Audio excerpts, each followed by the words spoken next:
Esses são os processos biológicos que deveriam acontecer no corpo humano em um processo de licantropia.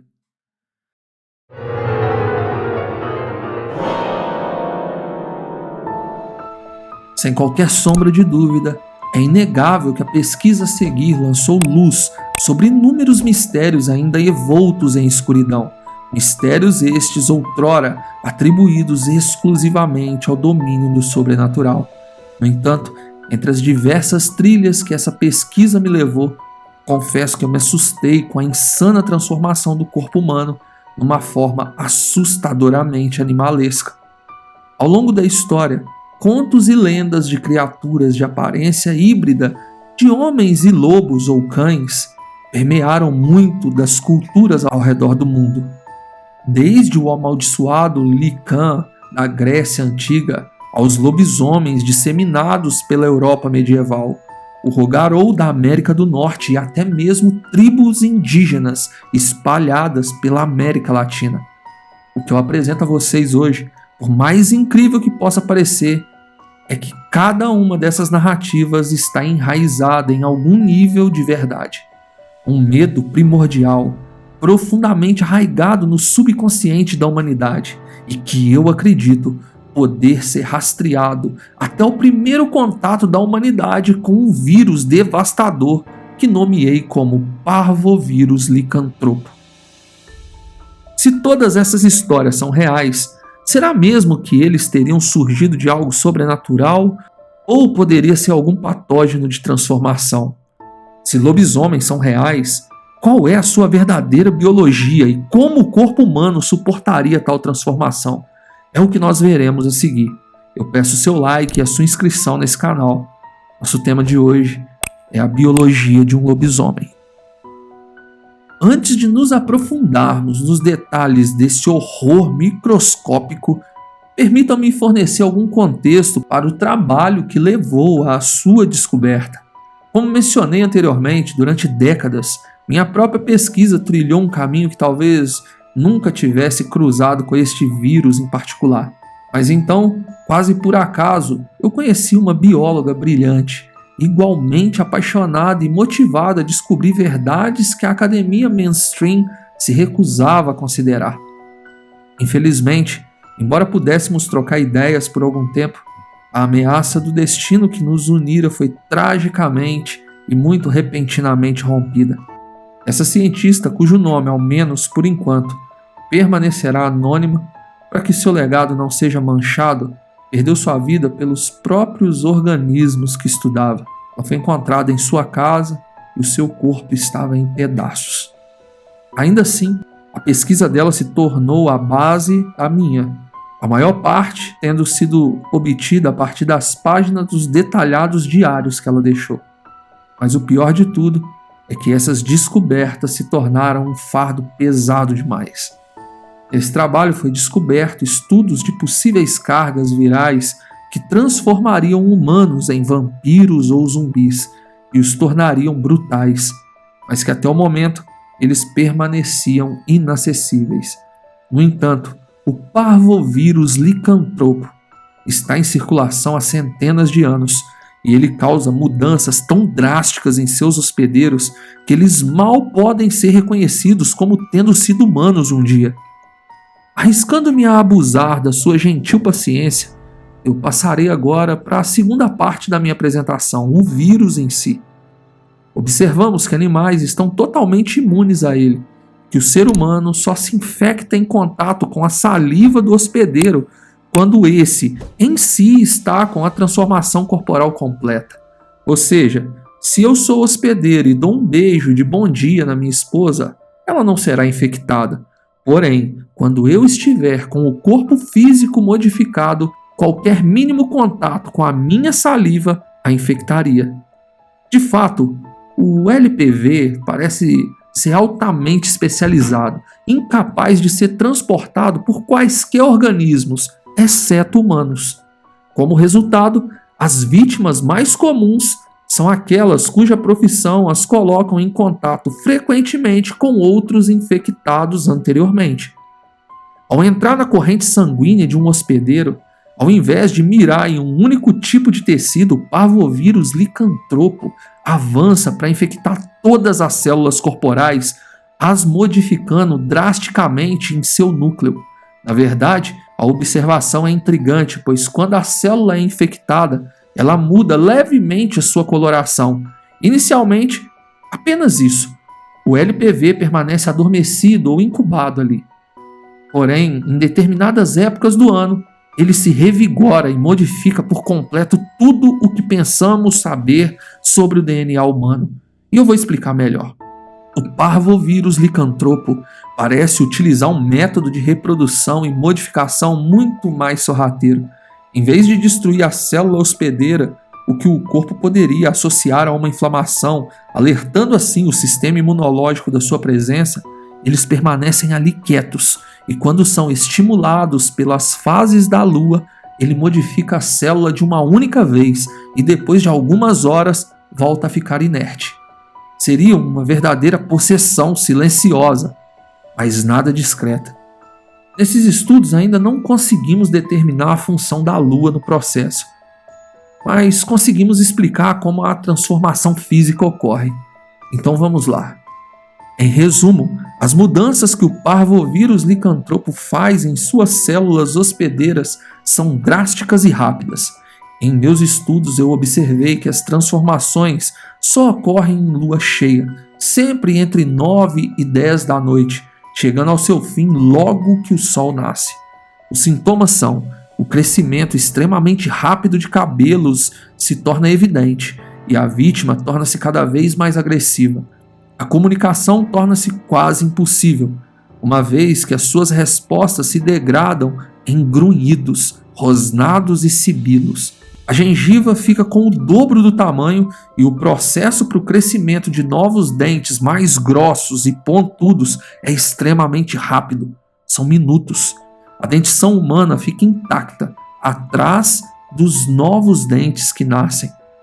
Tentativas de restringir os pacientes nessas fases muitas vezes resultam em autoagressão, pois nas primeiras vezes o paciente aparenta estar totalmente irracional. Porém, com o passar do tempo, depois da primeira hora de transformação, ele já consegue se controlar e até se comunicar por gestos, caso carne fresca seja oferecida. De fato, a vítima fará grandes esforços para fugir da companhia de qualquer humano, presumivelmente para completar sua transformação em uma área mais isolada. Porém, correntes e tranquilizantes de grandes animais é capaz de contê-los.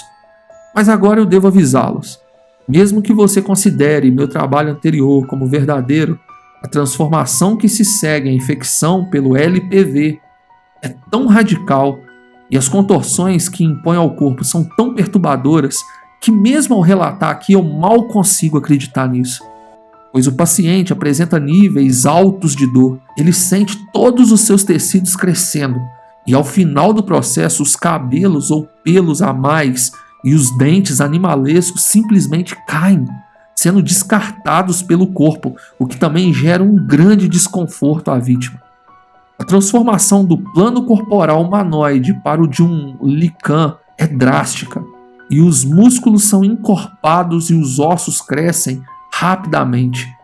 A dor é tanta que o cérebro apaga boa parte das lembranças para aliviar o sofrimento emocional. Alguns indivíduos desmaiam durante a transformação. A vítima passa por uma dolorosa reformulação de ossos e tecidos moles.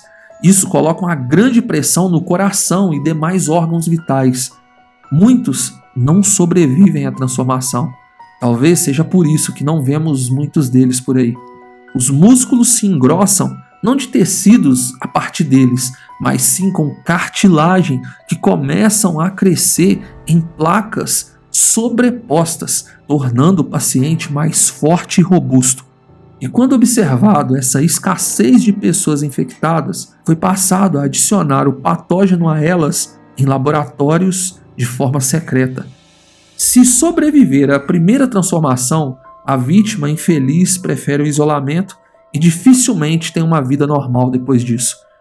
Uma das mudanças mais notáveis é o crescimento de pelos por todo o corpo, Parece que o vírus ativa um gene que normalmente está inativo em adultos, levando ao ritmo acelerado de crescimento de pelos, até mesmo aonde não os possuímos. Curiosamente, as únicas áreas que permanecem sem pelos no final da transformação licantrópica são as palmas das mãos e as solas dos pés.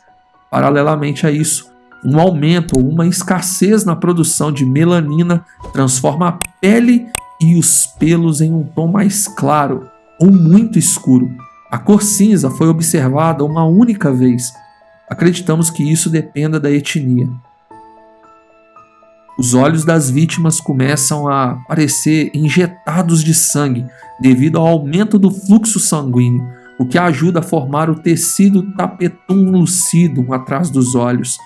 Esse tecido serve para refletir a luz, melhorando significativamente a visão noturna e causando o característico brilho nos olhos. Outros sentidos são bastante aprimorados.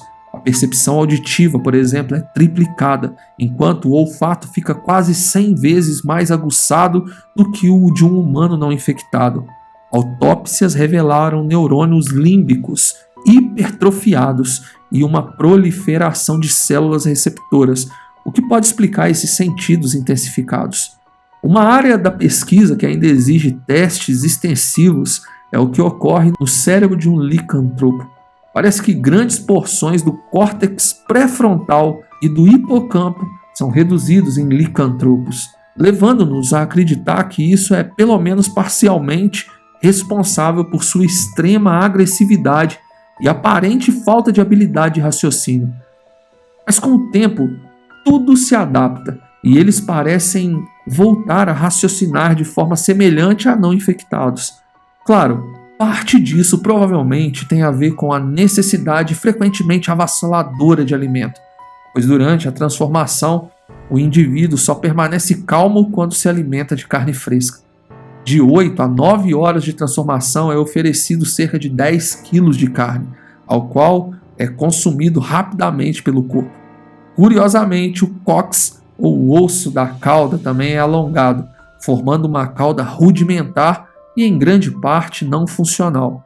Além disso, a abertura nasal é deslocada para frente da cavidade nasal e a mandíbula inferior se move ligeiramente para a frente e se alonga. As unhas da mão e dos pés são expulsas, o que deve doer muito, e dão lugar a algo semelhante a garras, porém feitas de queratina, assim como as unhas humanas, que ao final do processo da transformação não caem, é preciso cortar, pois elas ficam enormes. Eu deixo aqui um adendo muito importante. Talvez seja preciso você, caro espectador e espectadora, observar as unhas das pessoas à sua volta. E se elas forem mais grossas do que o normal, talvez essa pessoa em questão seja um laica. Mas uma pergunta incômoda provavelmente já ocorreu a você, assim como ocorreu a mim nas fases iniciais da pesquisa. Por que um vírus induziria uma transformação que requer um custo biológico tão alto? A minha hipótese é simples. O próprio vírus provavelmente se originou em canídeos no passado distante e, através de um processo conhecido como transferência horizontal de genes, provavelmente assimilou tanto o genoma do seu hospedeiro que tem pouca escolha a não ser expressar características semelhantes em qualquer hospedeiro que infecte. Com o tempo, os animais conseguiram estabelecer uma defesa contra ele e se tornaram imunes.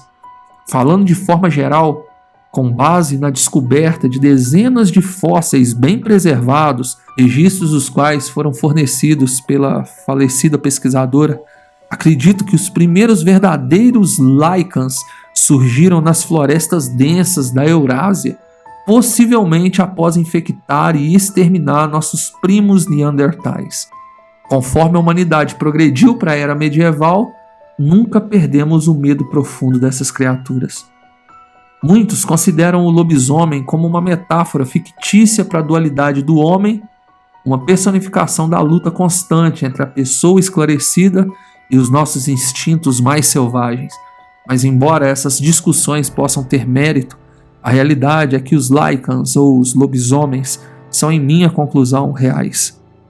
Alguma noite, meu querido espectador e espectadora, você pode se encontrar vagando por uma floresta solitária.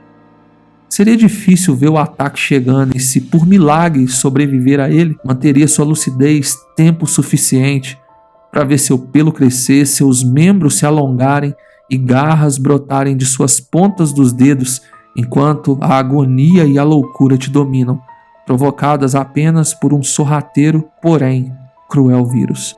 Metáforas e filosofias não passarão pela sua mente. Você será consumido por apenas um pensamento: carne fresca. Esse vídeo é uma obra de ficção. E se gostou, deixe seu like e se inscreva. Obrigado por assistir e até a próxima.